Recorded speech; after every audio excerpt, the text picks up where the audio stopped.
The Fury of the Gods by John Gwynne. This review is going to be on the shorter side because I plan on doing a review of the full 3-book trilogy, the Bloodsworn saga. This one is for the people who have already read books 1 and 2, The Shadow of the Gods and The Hunger of the Gods, and there will be spoilers for those first 2 books, but I will keep this one spoiler free. If you have already read it and don't care about spoilers, I'll have my reading vlog for it out hopefully soon after this one. So, like the second book, this one again just picks up right where the previous book left off. Except you know at the end of the second book, that scene with Orca where you're not sure if she's going to be alive or dead, you are not going to find that out in the first chapter.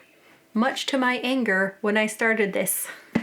Besides that, you will have the same point of view characters as from the last book. Elvar, Varg, Bjor, Guthvar. Not my favorite.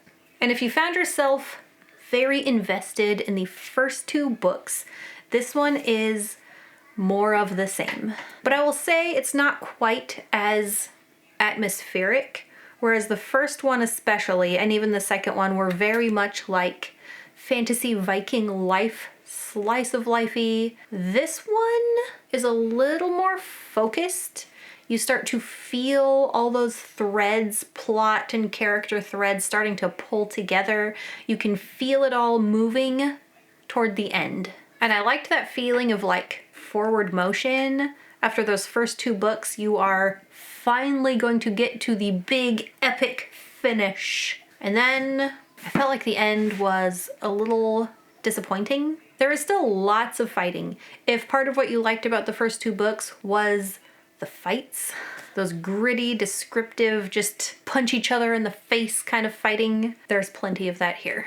So the last bit I felt like was a little chaotic. It didn't feel like a very smooth ending. Like there were so many things leading up to this huge, awesome fight between the gods, or at least involving the gods. And it never felt like it got as big and as epic as I wanted it to. And it felt like at the end, some of those plot and character threads that have been going for so long just kind of fell apart, got tangled up. So I'm just kind of got pulled out like, that doesn't matter. It mattered to me. To keep it spoiler free, I won't say which plot threads I was even hoping would come to fruition, or what exactly disappointed me about the end besides the less than epic feel than I was expecting. I do talk about it more in the reading vlog where I go into all the spoilers, so after you've read it, you can go watch that.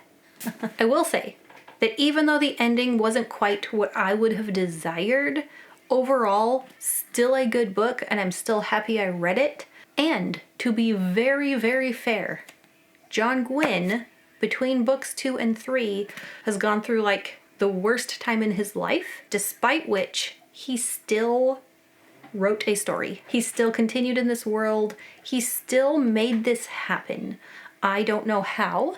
There was not a single fan or anyone who works for his publisher or anyone who would have pressed him or pushed him to still get his book out amidst what he was going through. It was his personal choice to still do it. So I am thankful to have this book. I am happy to have been on the journey through Vigrid with these characters. It could have ended far, far worse, and I still would have accepted it and been fine with it. I believe this review is coming out before my full series review and before the vlog for this one, so you can decide which of those you want to watch. Thank you to my patrons. I had a lot of fun talking about this book while reading it in the Discord. I will link my Patreon and Instagram in the description. And whether or not you choose to continue with this series and finish up the trilogy, I hope you enjoy whatever your next read is, and happy reading.